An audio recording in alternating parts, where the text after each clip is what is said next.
Bayangkan, dinding air setinggi 10 lantai dengan puncak putih berbusa menghantam pantai. Itu yang kita bayangkan saat kita memikirkan tsunami. Tapi apakah itu tepat? Dan jika tepat, kenapa peselancar pemberani tidak menungganginya? Itu adalah ombak besar yang sangat menggoda untuk dikejar. Takut ketinggian, atau kecepatannya, atau karena mereka memilih hidup, tidak ingin langsung menabrak gedung saat ombak itu tiba di pantai dan membanjiri jalan. Tapi mereka seharusnya pemberani. Dan keren sekali kan jika kamu dengan pipi berkelepak tertiup angin dapat menunggangi tsunami langsung ke lantai 10 apartemenmu. Tapi jangan lupa buka jendela saat kamu keluar ya. Tidak, serius. Dari mana orang dapat ide menunggangi tsunami? Aku tahu, pasti dari film. Film-film bencana yang menggambarkan tsunami sebagai ombak dahsyat itu. Mereka seperti memotong ombak itu dari film peselancar seru saat cuaca cerah, menempelkannya ke film mereka sendiri, dan memperbesar gambarnya. Jangan lupa juga filter abu-abu biru itu. Ini dia, blockbuster bencana tsunami pun siap. Para pembuat film memang sering mengabaikan detailnya. Kenyataannya, perbedaan antara tsunami dan ombak selancar sama besarnya dengan ombak di film yang menghancurkan gedung pencakar langit itu. Kamu bisa menunggangi ombak besar, asalkan jenisnya tepat. Dan jenis ombak yang bisa dipakai berselancar itu bahkan mungkin lebih besar lagi dari tsunami. Beberapa peselancar menungganginya setiap tahun, tapi aku akan membahasnya nanti. Jadi, apa perbedaan antara jenis ombak yang tepat ini dengan tsunami? Dalam selancar, setiap ombak memiliki wajah atau dinding. Itulah tempat turun terbaik yang dicari setiap peselancar. Seperti menuruni bukit dengan papan seluncur salju. Tapi kamu tidak terikat di papan. Dan selalu ada longsoran di belakangmu. Dan mungkin ada hiu tepat di bawah kakimu, menunggu untuk melahap apapun yang tersisa darimu saat kamu terjatuh. Maaf, itu jadi sedikit menyeramkan. Berselancar itu seru kok, tapi terima kasih, aku akan menonton dari pantai saja. Tsunami sama sekali tidak seperti ini. Bayangkan tsunami lebih seperti ombak raksasa yang datang dalam hitungan menit. Ya, air kemungkinan akan naik 9 terkadang 18 meter lebih tinggi dari biasanya. Tapi tsunami bukan ombak yang berdinding. Tsunami lebih seperti bukit air yang bergulung-gulung. Anggap saja seperti lava raksasa yang mengalir di atas pantai. Tapi lebih cepat, tidak, bahkan lebih cepat. Tunggu, itu lebih menyeramkan daripada masalah hiu tadi. Lupakan saja. Agar ombak yang bisa ditunggangi muncul, kamu hanya butuh tiupan angin. Namun, tsunami dipicu oleh peristiwa relatif langka seperti gempa bumi dan letusan gunung berapi bawah laut. Ini juga asal perbedaan kekuatannya. Tsunami tidak selalu lebih besar dari ombak biasa, tapi jauh lebih kuat. Jadi, tsunami cenderung selalu membawa bencana. Saat terjadi, gempa bumi bawah laut menghasilkan jumlah energi sangat kuat yang benar-benar menggoyangkan air. Energi ini harus disalurkan ke suatu tempat, dan tempat itu adalah menuju pantai dalam bentuk tsunami. Bahkan, saat kamu mencuci piring dan ingin seru-seruan, kamu bisa membuat tsunami kecil. Letakkan tanganmu di bawah air, lalu gerakan naik turun. Sedikit saja juga bisa. Kamu akan melihat riak di permukaan. Ini yang terjadi di laut setelah gempa bumi, tapi pada skala yang jauh lebih besar. Tsunami mendapatkan kecepatan luar biasanya dari dasar laut yang bergerak atau bergeser, yakni sampai kecepatan 320 km per jam.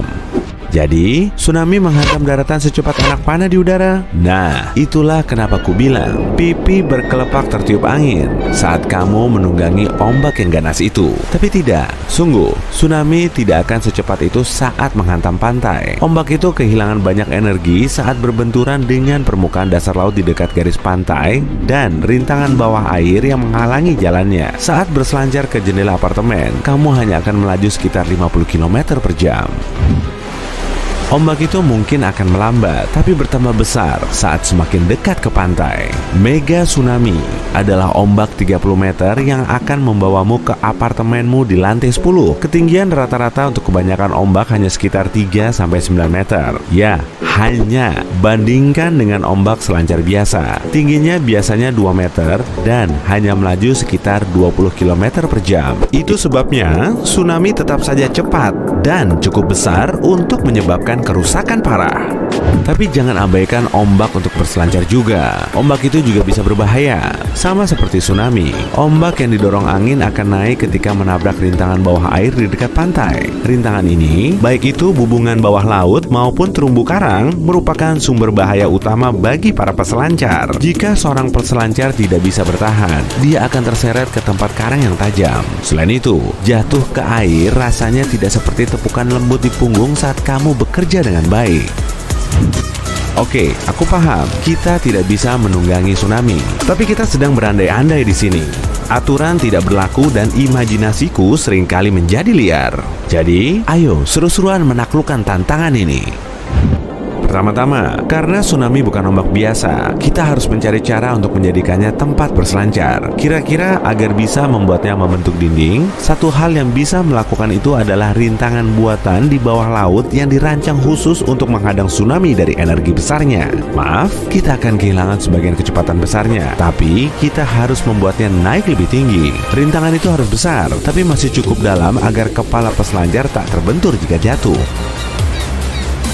Selanjutnya, kita perlu mengambil tindakan keselamatan lebih lanjut. Dalam hal ini, beberapa perlengkapan kuku, pakaian khas peselancar terbuat dari neoprena, bahan fleksibel yang hanya dapat melindungimu dari air dingin dan membantumu tetap mengapung. Tapi kamu beruntung, baru-baru ini muncul teknologi baru, pakaian selam yang tahan terhadap gigitan hiu. Ini seperti rompi Kevlar.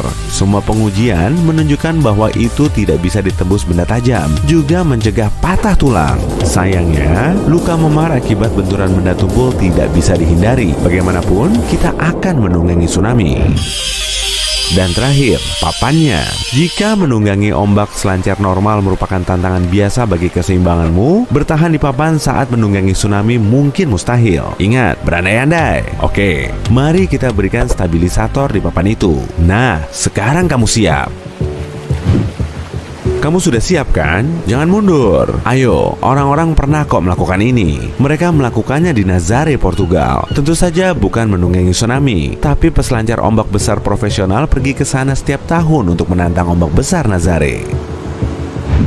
Dan tsunami 9 meter yang akan kamu tunggangi ini sangat kecil dibandingkan dengan ombak terbesar yang pernah ditunggangi manusia. Tinggi ombak itu 24 meter, lebih dari 2 kali tinggi tiang telepon. Peselancar profesional Brazil, Rodrigo Cossa, memecahkan rekor ini pada tahun 2017. Maya Gabeira memecahkan rekor putri dengan menaklukkan ombak 20 meter pada 2018.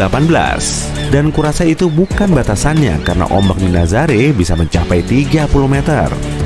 Alasan ombak di Nazaré sangat besar terletak jauh di bawah permukaan laut. Tempat ini memiliki salah satu ngarai bawah laut terbesar di Eropa. Panjangnya 230 km dengan kedalaman 5 km di dasar laut yang mendorong jumlah masif energi seismik untuk menghasilkan ombak besar saat menghantam pantai. Ngarainya sendiri membuat ombak 3 kali lipat lebih tinggi di sini. Tapi ada juga arus kuat dan angin kencang di daerah ini.